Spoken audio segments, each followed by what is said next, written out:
Bismillahirrahmanirrahim. Assalamualaikum warahmatullahi wabarakatuh.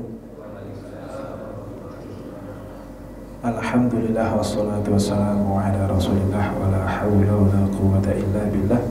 Rabbi shrah li sadri wa yassir li amri wahlul 'uqdatam min lisani yafqahu qawli. Allahumma 'allimna ma yanfa'una wanfa'na bima 'allamtana warzuqna ilman nafi'an ya rabbal alamin. Hadratul mukarramin, para hadirin jamaah yang dirahmati Allah Subhanahu wa taala. Alhamdulillah, bersyukur kehadirat Allah atas segala kenikmatan, nikmat iman, nikmat Islam, nikmat istiqomah, yang sehingga kita bisa memulai kembali ngaji yang biasanya kita laksanakan. Ini kali perdana setelah lebaran ya Pak ya? Setelah lebaran pertamanya. Oke. Ya semoga ini menjadi awal yang baik untuk keistiqomahan sampai akhir nanti. Tak lupa salat serta salam mari kita sajikan ke junjungan kita Nabi Agung Muhammad SAW dengan penuh harap semoga kita semuanya termasuk umat yang akan mendapatkan syafaat di yaumil qiyamah. Amin ya rabbal alamin. Baik hadirin yang dirahmati Allah, kita akan membahas tentang masalah silaturahim, salah kaprah terkait masalah silaturahim. Dan silaturahim itu masuk bab fikih. Artinya di dalamnya terdapat hak dan kewajiban yang sifatnya itu bisa dikatakan ada ukuran batasannya, siapa sajanya dan seterusnya, apa yang dilakukan begitu. Di mana letak salah kaprahnya? Insya Allah tidak terletak pada penulisan yang benar silaturahmi atau silaturahim, bukan itu, tetapi terletak kepada makna dari silaturahmi itu sendiri yang ternyata sudah masuk menjadi bahasa Indonesia. Karena sudah masuk ke bahasa Indonesia dan ternyata makna di dalam bahasa Indonesia itu berbeda dari makna aslinya. Itulah terjadi pergeseran di sana. Di mana satu terkait dengan siapa yang wajib kita silaturahimi. Yang kedua adalah terkait dengan cara bersilaturahim. Ini nampaknya yang satu mengalami perluasan, yang satu mengalami penyempitan dari yang seharusnya. Baik, apa itu silaturahim? Kita akan bahas bahwasanya silaturahim itu terdiri dari dua kata. Satu silah, satu rahim. Silah itu artinya nyambung. Rahim itu artinya ya rahim. Perut perempuan. Ya rahim. Nah, bahasa Indonesianya ya rahim juga itu. Nah, rahim di sini bukan dari kata-kata Bismillahirrahmanirrahim, bukan salah satu sifat Allah, bukan. Rahim di sini adalah rahim perempuan, tempat di mana seorang bayi nanti bersemayam ketika sebelum dilahirkan. Itulah rahim. Maka apa yang disebut sebagai silaturahim, yaitu nyambung rahim. Nah, maka istilahnya, secara istilah dia adalah menyambung hubungan kekeluargaan, yaitu yang memiliki hubungan kekerabatan, hubungan darah, atau pernah satu rahim. Jadi kenapa disebut nyambung rahim? Karena kalau kita sama adik kita itu pernah satu rahim yang sama. Kalau kita sama om kita, itu bapak kita sama dia pernah satu rahim yang sama. Dan seterusnya. Artinya harus ada hubungan darah. Jika tidak ada hubungan darah, maka tidak ada silaturahim. Nah, ini penting. Sedangkan kita sering menyebut kata silaturahim itu ya untuk semua perkumpulan. Bahkan katakanlah, Ustadz ini kajian baru awal, berarti kita belum ngaji dulu, tapi masih halal bihalal dan silaturahim antar peserta kajian. Misalnya gitu. Silaturahim antar pengurus masjid. Silaturahim antar pegawai. Silaturahim antar SD atau silaturahim alumni SD tahun sekian. Nah gitu biasanya gitu. Pertanyaannya, penggunaan kata silaturahim untuk alumni SD mana, untuk tempat kerja kantor mana, itu benar atau tidak? Itu kurang tepat. Kenapa? Karena ya tidak ada hubungan darah. Ya kecuali satu SD, satu kelas isinya keluarga semuanya, oke lah. Atau mungkin satu kantor itu keluarga semuanya, oke lah gitu. Tapi kalau tidak, maka itu bukan silaturahim. Terus apa dong namanya? Ya ukhuwah gitu saja. Supaya apa? Kita perlu untuk kemudian meluruskan ini, supaya kemudian jangan sampai ada rahim-rahim yang harus kita sambung tapi malah nggak kita sambung. Gara-gara kita terlalu sibuk nyambung yang tidak wajib, bukan tidak perlu. perlu juga, tetapi tidak wajib kita sambung. Seorang sudah merasa saya sudah bersilaturahmi kemana-mana Ustaz, tetapi kenapa rezeki saya masih seret? Kenapa kemudian sakitnya nggak sembuh-sembuh? Emang kemana saja? Pokoknya setiap ada kawan saya datengin satu persatu semuanya. Bisa jadi dia punya om yang udah 10 tahun nggak nyapa gara-gara dulu masalah warisan misalnya. Dia punya urusan warisan sama ibu kita, akhirnya sampai sekarang kita nggak pernah nyapa sama sekali. Kok datang ke pas lebaran, nggak pas lebaran, nggak nyapa pun nggak mau. Kita merasa baik-baik saja, punya masalah sama saudara. Kenapa? Ya kan dia yang salah, harusnya dia minta maaf. Nah gitu selalu itu. Itulah pemutus tali silaturahim. Orang merasa dia seolah baik-baik saja, padahal tidak. Bisa dipahami Pak ya? Nah, maka dari pengertian ini banyak yang terkoreksi ya. Satu, kalau bukan darah berarti bukan silaturahim. Dua, kalau darah apapun kondisinya harus kita sambung, harus berusaha kita sambung. Karena begini, berbuat baik kepada saudara itu kadang jauh lebih susah dibandingkan kepada teman. Banyak orang yang kalau punya masalah sama teman pengennya segera beres, tapi kalau sama saudara sendiri biasanya enak aja, wong dia yang salah. Atau katakanlah kemarin pas lebaran ya, kita bahas juga kenapa silaturahim ya, karena habis lebaran. Lebaran itu adalah momen dimana kita banyak bersilaturahim. Pertanyaannya, apakah silaturahim harus pas lebaran? Tentu tidak. Pertanyaannya, apakah silaturahim di waktu lebaran itu syariat Islam? Silaturahimnya iya, tapi mengkhususkan di lebaran itu tidak. Tapi boleh apa enggak? Ya boleh. Dan enak Pak, masalahnya kalau pas lebaran itu semua orang ready untuk kita silaturahimi. Dia udah punya makanan, dia udah ada minuman, siapapun datang tinggal dikeluarin, selesai. Tapi kalau bukan di waktu-waktu yang tepat, kadang ngerepotin, kadang. Ini makanya juga harus pilih-pilih. Tetapi kalau terlalu mengkhususkan silaturahim itu hanya di bulan lebaran, itu juga agak ada efek jeleknya juga. Apa? Nanti kapan tahu bukan pas lebaran kok kepikiran mau mampir ke rumah saudara, om gitu misalnya yang agak jauhan dikit, om saya mau mampir ya ke rumah, itu udah khawatir dulu om itu. Ini bocah nggak pernah kesini kok tiba-tiba kesini ngapain ini ya? Mau ngutang atau mau nawarin apa kan gitu, biasanya takutnya kan begitu-begitu kan, atau MLM atau apalah begitu kan. Nah bisa jadi demikian ya, tapi itu satu efek yang ibaratnya tidak harus kemudian silaturahim itu pas lebaran saja. Nah tadi saya katakan banyak di antara kita yang berat untuk berbuat baik kepada saudara, tetapi kalau kepada teman itu mudah. Contoh misalnya ada orang kalau dipinjam motor sama teman itu nyah-nyoh, bahasa Jawanya. Nyah-nyoh itu pokoknya pakai aja. Terus pas nyampe ke udah dibalikin, waduh mohon maaf tadi saya belum sempat isi bensin, ini uangnya saya kasih aja nanti beliinnya tolong gitu. Udah nggak usah, udah kayak sama siapa aja, dibalikin tuh duitnya Pak. Tapi kalau adik sendiri atau abang sendiri yang pinjam, nah itu lain kadang ceritanya. Kadang kita lebih berat untuk meminjamkan. Kalaupun boleh bensin ya, nanti cuci ya, apa semuanya banyak syaratnya. Itu kadang seperti itu. Padahal oke, berbuat baik sama teman itu baik, tapi lebih berhak mana untuk kita baiki, teman atau saudara? Saudara, tapi berat buat kita. Nah itulah silaturahim. Ya, berat memang, tidak mudah. Apalagi kok oke kalau teman tidak punya terlalu sejarah buruk Pak, tapi kalau abang atau om atau sepupu itu memang kadang udah pernah ngutang nggak bayar. Nah itu tuh yang bikin susah itu. Tapi apakah kemudian dengan gara-gara itu kita memutus tali silaturahmi? Ya kalau bisa aja jangan. Nanti kita akan sebutkan beberapa kisah. Baik. Hukumnya apa? Hukumnya bersilaturahmi itu dibagi dua. Satu kepada mahram, dua kepada non mahram. Tapi masih punya hubungan darah. Intinya itu. Berarti Pak, kalau kita kepada keluarga istri itu silaturahim atau tidak? Silaturahim atau tidak? Tidak. Kenapa? Tidak ada hubungan darah. Lah terus kita kalau lagi sama istri terus datang ke rumah-rumah om dan tantenya istri, gimana hukumnya? Itu adalah kita sedang mendukung pasangan kita untuk bersilaturahim. Sebagaimana kalau kita ngajak istri kita ke kampung-kampung kita, ke om-om kita, itu sedang mensupport kita untuk kita silaturahim.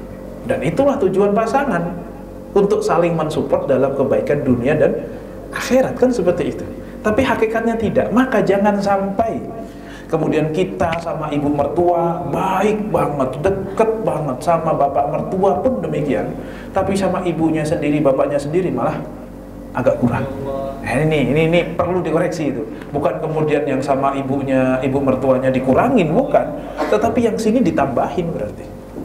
Kadang kita lebih nyaman, lebih asik ketika berada di keluarga pasangan kita, tapi sama keluarga sendiri kita menghindar. Nah, itu yang salah.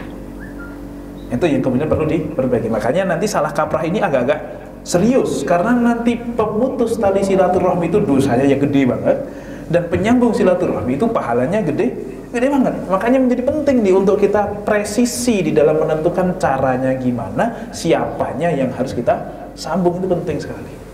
Oke, kalau kepada mahram maka hukumnya wajib, ulama sepakat. Keluarga yang mahram nih, ibu, bapak segala macam. Kalau kepada yang non mahram maka kebanyakan ulama masih bilang wajib. Tentu dengan intensitas yang berbeda, dengan tata cara yang berbeda juga. Semakin jauh hubungan keluarga, ya tentu semakin tingkatan kewajibannya itu semakin berkurang. Bahkan sebagian ulama ada yang bilang sampai berarti Ustaz? Kalau hubungan darah, kita semuanya itu punya hubungan darah dengan Nabi Adam, berarti semuanya satu darah. Minimal habis Nabi Adam, Nabi Nuh lah. Karena apa? Setelah Nabi Adam itu adalah Nabi Nuh. Setelah Nabi Nuh tidak ada lagi orang kecuali dari keturunan Nabi Nuh. Jadi semua orang yang bukan keturunan Nabi Nuh itu habis. Oke, yang ikut kapal. Nah, yang ikut kapal kan ada umat-umatnya juga itu. Di situ nggak cuma Nabi Nuh doang. Tidak ada satupun yang punya keturunan yang ada di kapal itu kecuali keturunannya Nabi Nuh saja. Jadi kita itu keturunan dua Nabi, Pak. Satu Nabi Adam, dua Nabi Nuh. Ini terlepas terkait di sana lagi agak ramai nih masalah keturunan ini, Pak ya. Ini kita tuh minimal dua Nabi ini kita ini. Nabi Nuh sama Nabi Adam. Kalau sisanya nggak tahu, apakah kita keturunan Nabi Ibrahim atau malah Raja Namrudnya, nggak tahu juga kita kan. Tapi ya namanya keturunan itu amal masing-masing udah itu. Ibaratnya mau keturunan Nabi Ibrahim tapi kalau kelakuan kayak Raja Namrud ya jadinya Raja Namrud gitu. Kalau keturunan Raja Namrud tapi kemudian jadi orang baik ya kayak Abu Ikrimah itu anaknya Abu Jahal. Tapi jadi Ikrimah, sahabat yang mulia gitu. Jadi ya nasab itu penting, tapi tidak bisa mengandalkan nasab sepenuhnya. Nah, sebagaimana nanti para ulama ini mengatakan yang non mahram berarti tingkatannya berapa? Ada yang mengatakan sampai 7 tingkatan. Kita 1, bapak kita 2, yang sekakek 3, atasnya kakek apa? Buyut 4, atasnya buyut canggah 5, wareng 6, udek-udek siwur kalau nggak salah namanya 7, tepuk bosok ya, pokoknya naik terus itu. Saya lupa juga. Ada istilah Jawanya yang walaupun saya yakin Pak di sini itu yang bisa sampai nyebutin 5 orang ke atas saja hebat itu. Bapak semuanya insya Allah tahu bapaknya siapa. Yang kedua kakek dari bapak nih insya Allah semuanya juga tahu. Buyut bisa buyut aja nih udah oke nih, udah lumayan ini. Ada nggak Pak? Insya Allah masih banyak yang tahu. Buyut habis itu canggah. Ada yang bisa nyebutin canggahnya siapa nggak? Mbah Canggah. Nah ini biasanya kalau bukan keturunan kiai atau agak nengrat dikit agak susah nih. Kakek saya itu namanya Narman. Nah bapaknya kakek saya itu siapa ya? Biasanya udah nggak tahu itu Pak rata-rata. Nah padahal itu keluarga. Sampai 7 itu masih punya hak untuk kita silaturahimi. Sampai 7 keturunan yang masih misalnya bapak, kakek, buyut yang masih 1 bani 7 keturunan atas itu masih punya hak untuk kita silaturahimi. Banyak Pak.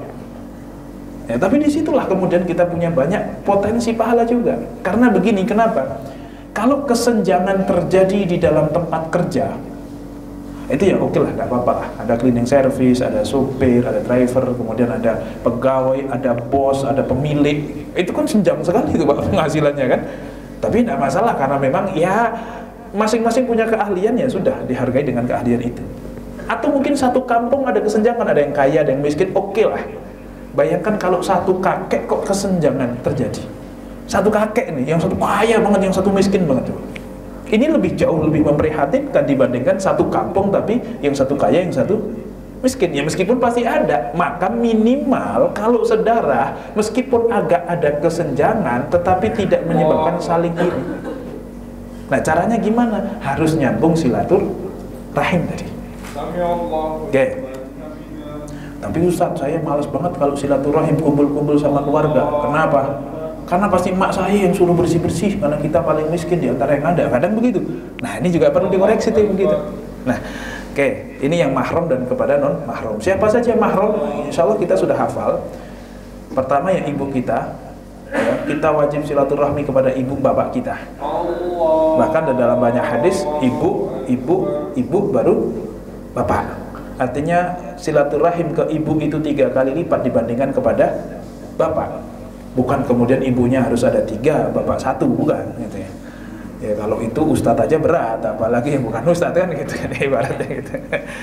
Nah, artinya kepada ibu itu paling wajib nomor 1 bahkan. Artinya jangan sampai kepada tadi ibu mertua lebih oke. Ya. Atau yang berikutnya begini, ibu sudah sepuh, nggak bisa ngapa-ngapain, ya kita di rumah. Meskipun kemudian kita nggak terlalu lebaran nih, cuma lebaran pertama doang kita pergi kemana-mana, itu pun muter-muter samping rumah doang, habis itu balik lagi ke rumah karena harus jagain ibu. Jangan dianggap tidak silaturahmi dia. Itu tiap hari silaturahmi. Kepada siapa? Ya ibunya itu. Itu silaturahmi terus itu. Jadi kalau kita kan mindsetnya silaturahmi itu kalau bukan serumah terus saling berkunjung, enggak selalu. Yang serumah itu juga ada silaturahmi. Apalagi kepada ibu itu yang luar biasa. Oke. Kemudian siapa lagi ke atas? Ibu, nenek. Nenek kita minimal punya 2 nih Pak. Ya nenek pastinya punya 2. Nenek dari bapak, nenek dari ibu. Itu pun kita harus sambung silaturahimnya. Karena kadang, mohon maaf, nenek punya 2, yang satu potensi memberikan warisan banyak, yang satu nggak terlalu berpotensi. Itu biasanya juga agak beda perlakuan kita. Kan? Kadang kan seperti itu Pak. Itu tidak boleh itu. Tidak boleh yang seperti itu. Kemudian siapa lagi? Anak. Kita punya anak.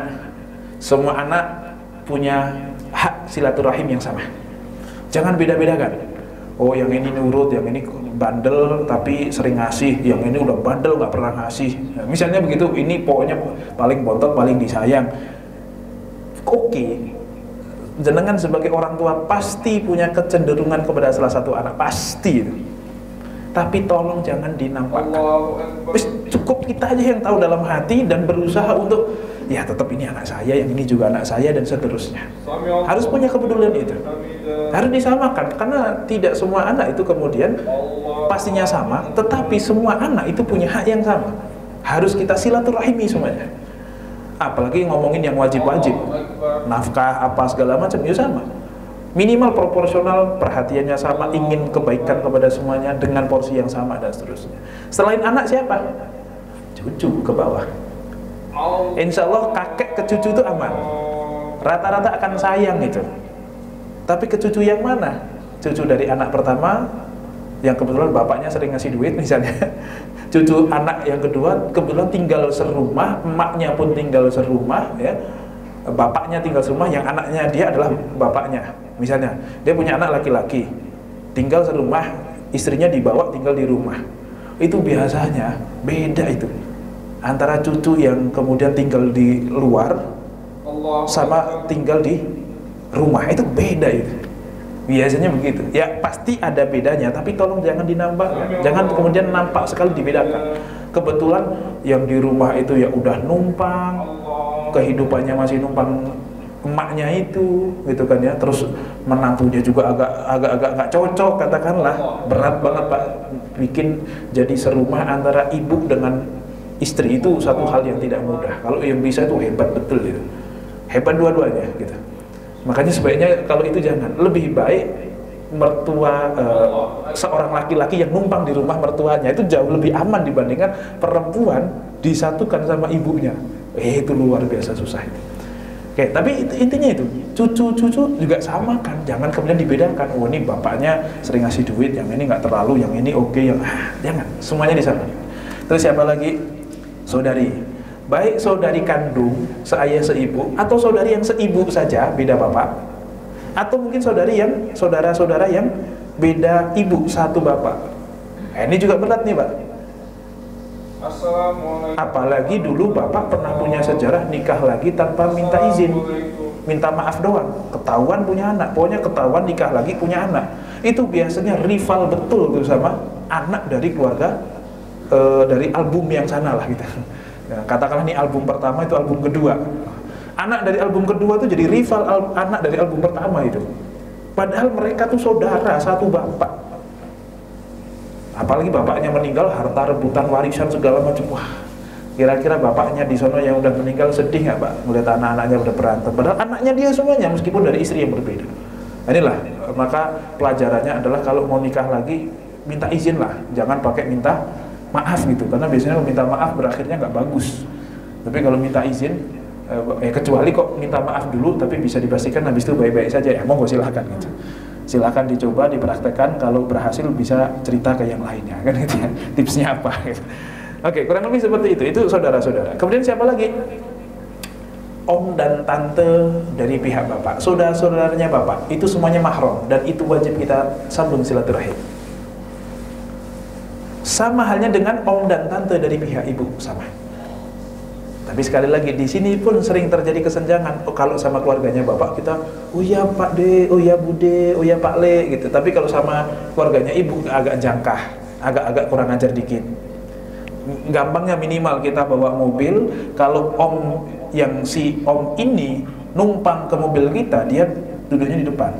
Tapi kalau om yang itu duduknya di belakang. Nah, kadang kita itu sesimpel itu kadang kita terlihat membeda-bedakan. Padahal mereka semuanya adalah rahim yang harus kita sambung. Karena begini, kalau teman, bisa nggak Pak kita berteman dengan orang-orang yang kira-kira cocok saja dengan kita?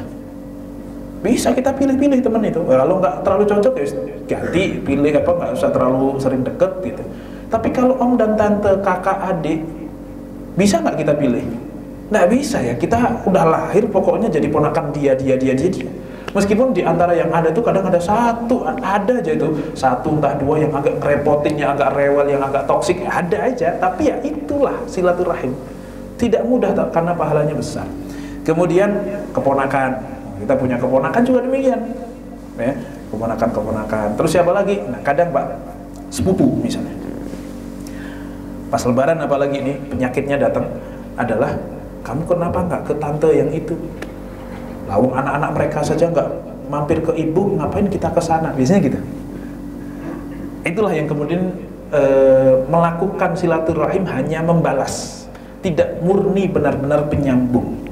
Karena nanti silaturahim itu ada beberapa tingkatan. Satu namanya al-wasil, penyambung. Siapa itu penyambung? Penyambung itu disebutkan dalam suatu hadis, laisal wasilu bil mukafi. Orang yang tukang silaturahmi itu bukan sekedar dia membalas kebaikan saudaranya. Walakinnal wasilul ladzi idza qati'at rahimuhu wa salaha. Tapi penyambung itu kalaupun dia ditolak atau kemudian dia diputus tali silaturahimnya, dia tetap berusaha nyambungin lagi. Itulah al-wasil. Bukan sekedar oh dia sudah silaturahim kita balas. Itu pun hukumnya wajib, tetapi lebih dari itu, kalaupun sana tidak mau inisiatif, kita yang inisiatif. Kalaupun kemudian diputus, sana tetap kemudian bersikap tidak enak, kita tetap wajib untuk nyambung terus. Kenapa? Karena itu sudah takdir dari Allah kan, kita jadi omnya dia, kita jadi ponakannya dia, dan seterusnya. Dan Allah menyandingkan wattaqullahal-ladzi tasaaluna bihi wal arham, bertakwalah kepada Allah yang kalian itu suka meminta kepada Allah, dan juga bertakwalah untuk menjaga tali silaturahim. Artinya dua-duanya itu ketentuan dari Allah. Bertakwa kepada Allah itu ketentuan Allah, silaturahim itu pun siapa-siapanya sudah Allah tentukan, jaga itu amanah. Nah itulah penyambung. Yang mana dulu ada satu kisah Abu Bakar As-Siddiq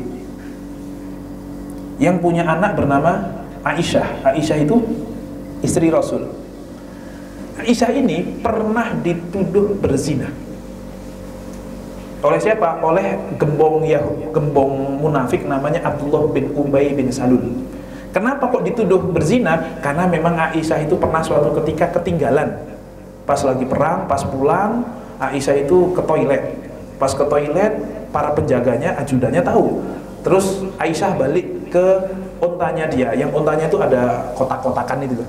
Kan biasanya kalau istri raja atau istri ini kan pembesar itu kan pasti ditaruh di onta, di atas onta ada rumah-rumahannya itu. Nah, Aisyah di situ.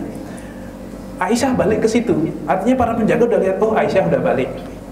Ternyata pas nyampe di dalam situ dia meraba dadanya dan loh, kalungnya saya kemana? Dia punya kalung minjem pula. Kalungnya hilang ternyata pas dia ke toilet. Balik lagi ke toilet tanpa pamitan ke ajudan. Namanya juga panik kan. Langsung ke sana. Ajudannya nggak ngeh. Akhirnya karena ajudannya taunya Aisyah udah di dalam, yuk jalan lah. Set. Aisyah ketinggalan. Aisyah balik ke situ udah nggak ada orang. Pas nggak ada orang, akhirnya Aisyah bingung nih di tengah gurun pasir, nggak tahu timur, barat, selatan, utara kan, kemana arahnya. Akhirnya saya istri Nabi, saya pasti dicari gitu. Udah akhirnya Aisyah nunggu di situ. Pas nunggu di situ muncullah seseorang dari belakang, arah belakang lagi. Jadi rombongan udah jalan. Ini Aisyah ketinggalan di sini. Ada orang lagi dari sini yang dia itu bertugas sebagai sweeper. Sweeper itu ya pokoknya ada barang-barangnya kaum muslimin jatuh, dia yang bagian bawa-bawain gitu. Pokoknya itu kalau ada ketinggalan atau apa, dia yang bawain. Ketemulah, ini siapa kok ada hitam-hitam, orang berpakaian hitam di tengah gurun sendirian. Pas dilihat ternyata Aisyah, karena Aisyah buka cadar pada saat itu. Dan orang ini namanya Sofwan. Sofwan ini kenal Aisyah, tahu muka Aisyah karena di awal-awal Rasulullah hijrah ke Madinah itu istri-istri Rasul belum bercadar. Nah, ketika itu tahun kurang lebih tahun ke-5 tahun ke-6 Hijriyah, ada perintah untuk cadar. Aisyah langsung astagfirullah. Ya, Aisyah langsung mengatakan astagfirullah, langsung menutup cadarnya. Setelah itu langsung Sofwan mempersilahkan Aisyah untuk naik ke atas ontanya, dan Sofwan kemudian nuntun, dan tidak pernah terjadi percakapan lagi setelah itu. Sudah, Sofwan cuma bilang Aisyah, terus Aisyah cuma astagfirullah, udah, nggak pernah ngobrol sama sekali sepanjang jalan sampai masuk kota Madinah. Masuk kota Madinah sudah siang, di siang hari. Ya mungkin itu terjadi entah sehari atau setengah hari gitu ya, perjalanan yang terjadi itu. Masuk ke Madinah itu di siang hari bolong, ketahuan sama semua orang, dan memang tidak ada niat untuk nutup-nutupin karena memang tidak terjadi apapun. Nah, Abdullah bin Ubay bin Salul munafik ini bilang begini, tuh yang satu muda pepergian jauh berduaan, nggak ada orang lihat, ngapain coba, gitu kan? Diprovokasi sampai akhirnya semua orang jadi ragu, iya ya kali zina ya, dan seterusnya. Dan di antara yang terprovokasi dan bahkan malah jadi semacam buzzer dalam tanda kutip meskipun nggak dibayar, itu namanya Mistah. Mistah itu dengan tegas mengatakan, oh iya berarti Aisyah itu zina, padahal tidak ada bukti sama sekali. Dan Mistah ini siapa? Mistah ini adalah sepupunya Abu Bakar. Berarti siapanya Aisyah? Omnya Aisyah. Dan ini tahun ke-5 atau ke-6 Hijrah ya Pak ya. Mistah ini aslinya orang Arab, orang Mekah. Pindah ke Madinah miskin. Selama hidup di Madinah, hidupnya ditanggung oleh Abu Bakar. Kondisinya paham ya Pak ya? Ditanggung, setiap hari hidup makan itu dikasih Abu Bakar sampai 6 tahun. Kemudian setelah 6 tahun Aisyah lagi diterpa ujian dituduh zina, dia kok salah satu orang yang mengatakan Aisyah berzina. Gimana tidak hancur hati Abu Bakar? Satu, itu istrinya Rasul, kalaupun bukan anaknya, itu istrinya Rasul. Yang kedua, anaknya pula dilakukan oleh orang yang dinafkain tiap hari sama dia selama 6 tahun. Sampai dia bersumpah akhirnya setelah turun bahwa Aisyah nggak bersalah. Ada ayat surah An-Nur nanti dari ayat 11 sampai ayat 20 itu tentang masalah Aisyah itu tidak salah begitu, tidak berzina dan seterusnya. Abu Bakar kemudian bersumpah, demi Allah mulai saat ini saya tidak akan memberi makan Mistah lagi. Itu dulu bersumpah, keluarga ya Pak ya, silaturahim kan harusnya kan. Sama Allah akhirnya ditegur, wala ya'tali ulul fadli minkum was-sa'ati ayyutu ulil qurba wal masakin wal muhajirin fi sabilillah. Enggak pantas orang kayak kamu wahai Abu Bakar, walaupun tidak disebutkan ya, tidak pantas orang yang agamanya baik dan punya kemampuan harta kok tidak bersumpah untuk tidak memberikan nafkah kepada kerabatnya yang miskin yang dia hijrah di jalan Allah juga. Enggak pantas. Wal ya'fu wal yasfahu. Tetapi maafkanlah wal yasfahu. Al-afwu, afwan itu artinya maaf. Maaf itu artinya tidak membalas. Itu sudah memaafkan. Jangan dipukul orang, kok Kok kemudian setelah dipukul nggak balas, itu sudah memaafkan. Meskipun setelah itu, saya nggak mau berteman sama kamu lagi deh, itu sudah sangat bagus dan sudah disebut memaafkan. Karena dia sudah menggugurkan hak dia, yaitu mukul balik. Dia mukul balik saja nggak salah, makanya dia sudah tidak mukul, udah bagus banget itu. Tapi perintah Allah lebih dari itu, waliyasfahu, dan lupakanlah. Lupakan itu bukan maksudnya lupa secara memori, tetapi lupa. Jangan jadikan kejadian yang tidak mengenakkan itu menjadi sebab berubahnya sikap kamu kepada dia. Intinya itu. Akhirnya, ala tuhibbuna ayaghfirullahu lakum, tidakkah kamu pengen mendapatkan ampunan dari Allah, wahai Abu Bakar? Ya Allah, saya pengen mendapatkan ampunan dari engkau. Maka akhirnya beliau ketempuhan harus mengkafaroti sumpahnya. Setelah itu beliau kembali menafkahi Mistah. Bayangkan seberapa berat itu Abu Bakar. Kalau kita, nggak bisa, ini kehormatan keluarga diinjak-injak, mau dia keluarga mau tidak, sikat, kan gitu kalau kita. Abu Bakar, dia melakukan silaturahmi karena mencari ridho Allah. Dia tidak terlalu peduli Mistah itu responnya kayak gimana. Kewajiban saya adalah nyambung dia. Masalah respon dia seperti apa, bukan itu tujuan saya. Nah ini, kalau bisa seikhlas itu luar biasa. Itulah yang disebut mukafik. Nah, selain mukafik apa? Itu namanya wasil, mohon maaf. Nomor satu tuh, yang luar biasa. Nomor dua adalah mukafik. Orang yang nyambung silaturahmi karena dia disambung. Hanya sebatas untuk kompensasi saja, membalas saja. Dan ini pun hukumnya wajib. Kalau kita sudah disambung sama salah satu saudara kita, ya kita sambung balik. Tapi kalau bisa sebelum disambung kita yang nyambung. Kalau bisa ada orang yang kemudian memutus, kita sambung, itulah. Nah, jangan sampai kemudian kita jadi qati' atau pemutus. Kenapa? Karena nanti perbandingan antara penyambung dan pemutus itu luar biasa perbedaannya. Yang satu, orang yang nyambung itu akan dijanjikan surga oleh Allah Subhanahu wa taala. Itu yang pertama. Yang kedua,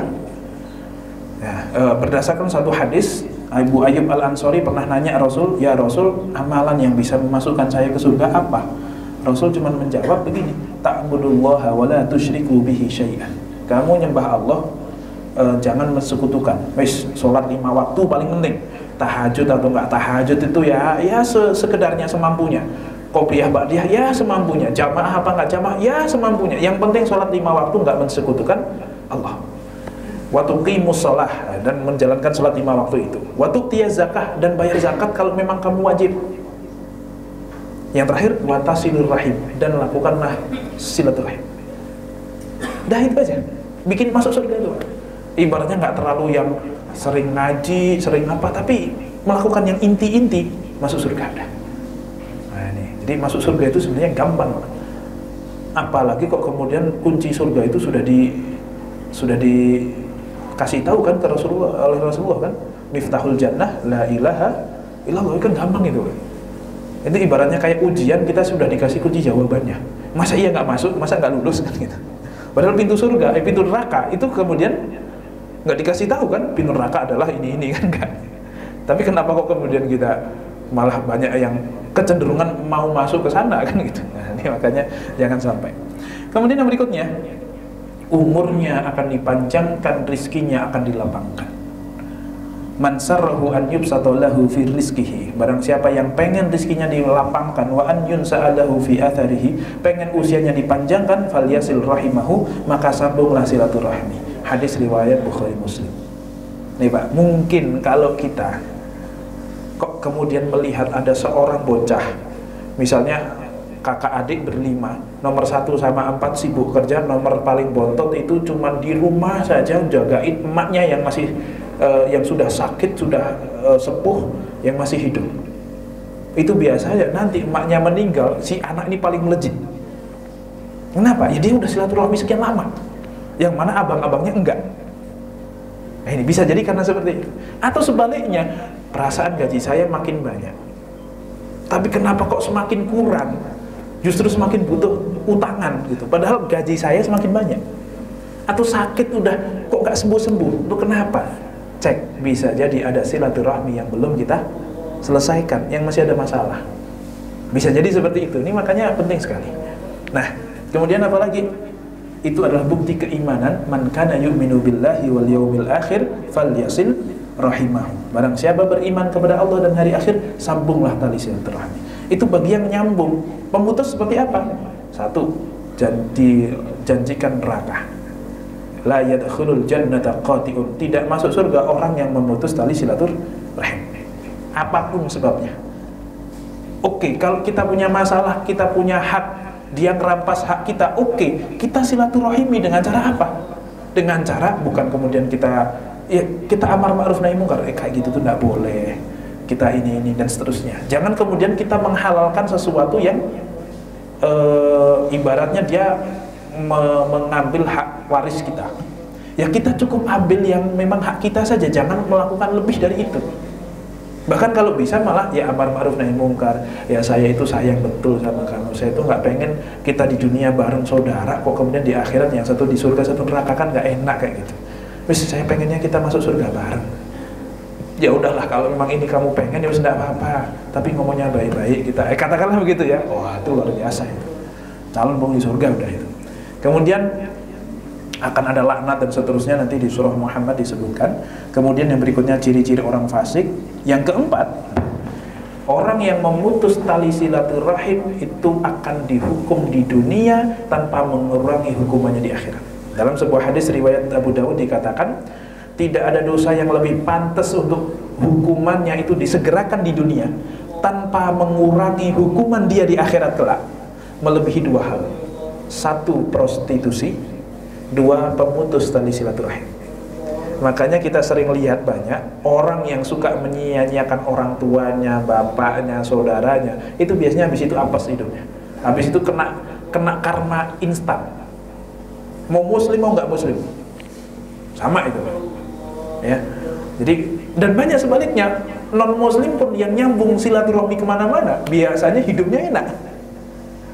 Karena memang itu sudah dijanjikan oleh Allah Subhanahu wa ta'ala. Nah, maka bisa jadi kita nih yang mungkin kalau ada masalah dalam kehidupan kita, mungkin cek silaturahminya kita seperti apa. Kemudian yang berikutnya, tidak akan diterima amalan. Ada 3 golongan yang sholatnya tidak akan diangkat oleh Allah. Siapa? Satu, seorang pemimpin yang gak disukai sama makmumnya, entah pemimpin sholat, entah pemimpin entah perusahaan, entah apa segala macam gitu. Yang kedua adalah seorang perempuan yang tidak melayani atau tidak memberikan haknya kepada suaminya dan dia tidur santai saja dan suaminya itu gak terima. Nah, itu tuh tidak akan diterima sholatnya. Yang berikutnya adalah 2 orang saudara yang sedang berantem.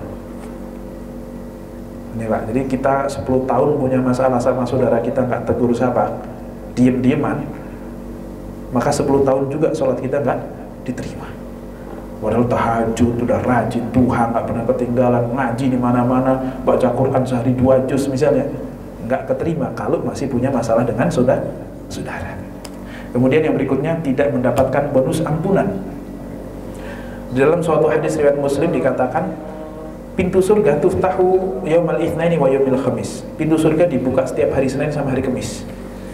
Maka setiap hamba yang tidak mensekutukan Allah dapat ampunan dari Allah Subhanahu wa taala, kecuali seseorang yang lagi berantem sama saudaranya. Maka Allah berfirman, anziru hadaini hatta yastaliha. Yang ini jangan dikasih dulu sampai mereka akur. Yang ini jangan dikasih dulu sampai mereka akur, sampai 3 kali diulang. Artinya itu masalah betul, Pak. Kalau kemudian kita punya masalah dengan saudara kita. Oke, itu apa yang akan didapatkan penyambung dan apa yang akan dialami oleh pemutus. Kemudian bagaimana cara silaturahmi? Tentu cara silaturahmi bukan dengan cara yang maksiat. Jangan, Ustaz, demi menjaga tali silaturahmi akhirnya saya nemenin sepupu saya minum minuman keras. Saya cuma ngicip ada kok, Ustaz. Saya cuma ngicip aja. Nggak kemudian saya sampai mabuk, enggak. Saya cuma nemenin aja. Oh, nggak bisa kayak gitu juga, nggak bisa. Ya, tetap harus dengan cara yang halal gitu. Nah, harus sesuai tuntunan. Minimal apa silaturahmi itu? Kata Imam Nawawi, tarkul muhajarah. Minimal seseorang dikatakan silaturahmi itu adalah dengan tidak menghindar. Minimal tidak menghindar. Kalaupun tidak terlalu bisa nyambangin, tapi minimal kalau disambangin nggak menghindar. Kalau diundang pas bisa ya bisa, jangan menghindar gitu. Minimal itu. Itu disebut silaturahmi paling rendah itu.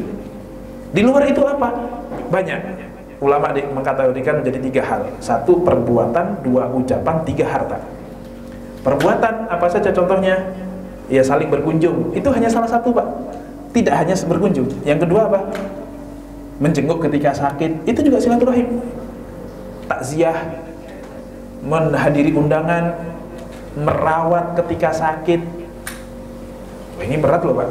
Ngerawat siapa? Ya ibu, ya bapak, ya om, ya tante. Apalagi gini, Pak, jangan punya om anaknya 3. Om ini udah ditinggal mati istrinya, dia dalam kondisi stroke, 3 anaknya semuanya sibuk kerja, nggak ada yang ngurusin. Ini kan kalau kita, lama anaknya saja nggak ngurusin, kan gitu, selalu kemudian menyalahkan orang lain. Ya sudah, mendingan nggak usah nyalahin dia. Ya memang anaknya bermasalah, ya udah, itu tidak akan ditanyakan sama Allah kepada kita. Kenapa saudaramu kok nggak merawat bapaknya? Ya tanya dia kan gitu. Tapi kamu punya om yang sudah sakit ditinggal sama anaknya, kamu kenapa kok nggak ikut merawat? Ya sudah, kita rawat saja semampu kita. Terus apalagi dengerin curhat, punya masalah saudara, oke, kita dengerin. Karena kadang gini, Pak, kita kalau ada teman yang mau, wah saya lagi punya masalah, saya butuh konsultasi betul, wah yuk kita ngopi di mana dan seterusnya. Itu kalau sama teman. Tapi kalau sama saudara, waduh nanti pinjam lagi, nanti ini lagi, wah gitu. Jadi kita udah berat itu, Pak. Ya padahal kan minimal dengerin curhatannya dulu. Kalau memang dia kok mau pinjam, waduh kalau segitu saya juga nggak ada ya. Kan gitu aja, nggak apa-apa gitu. Tapi minimal jangan menolak, jangan ini dulu. Mencoba untuk coba, kalau bukan saya terus siapa lagi? Memang keluarganya, ya kan keluarga itu adalah orang yang paling berkewajiban untuk menolong kan gitu. Oke. Kemudian yang berikutnya apa? Ucapan. Bisa berupa salam, nanyain kabar, mendoakan. Nah, minimal, Pak, tidak bisa berkunjung, minimal mendoakan. Nggak bisa amar ma'ruf nahi mungkar, dakwah misalnya. Wah ini ponakan saya itu bapaknya udah nggak ada, yatim, dia udah nggak ada yang ngontrol, anak cewek nggak pakai jilbab kemana-mana. Oke, bisa ngomongin kan diomongin. Tapi kalaupun belum bisa, minimal dalam sholatnya selalu didoain. Itu bagaimanapun ponakan saya, itu tanggung jawab saya. Minimal gitu, punya keresahan, punya kepedulian. Masalah actionnya seperti apa? Bertahap sesuai dengan kondisi. Jangan kemudian paksain juga. Pak apa, yang penting saya sampaikan, masalah dia denger apa enggak itu sudah bukan urusan saya. Nggak bisa, Pak, itu urusan kita masih. Jadi jangan cuma sekedar dakwah itu hanya untuk menggugurkan kewajiban. Enggak, dakwah itu kepedulian. Kayaknya kalau saat ini belum bisa saya kasih tahu, dah nggak apa-apa, kita biarin dulu, dah ayo kita ajak jalan, makan bareng atau apa gitu. Pokoknya hadir untuk dia dulu udah. Masalah kapan momentum yang tepat ya kita lebih tahu lah kondisinya seperti apa. Nah monggo silahkan. Atau kok dia nggak mau sholat dan seterusnya, udah ajak aja jalan, makan bareng, habis itu tar dulu, nih om mau sholat dulu ya gitu. Mau ikut apa enggak? Oh ya oke, ikut. Minimal pas bareng kita sholat, udah gitu minimal. Nah masalah di luar itu, ya pelan-pelan lah. Yang minimal ada kepedulian, doa, dakwah. Karena ku anfusakum wa ahlikum nar. Jaga dirimu dan keluargamu dari api neraka, itu tanggung jawab kita. Siapa yang paling tanggung jawab? Kita. Jangan kemudian punya ponakan yang, mohon maaf katakanlah, hamil di luar nikah gitu. Jangan panggil saya om lagi. Saya udah dari dulu gini. Kamu nggak mau denger, sekarang kamu hamil. Jangan panggil saya om lagi. Bapak kamu udah nggak ada dulu pasrahin ke saya sudah nggak mau sekarang. Nggak begitu, Pak, caranya.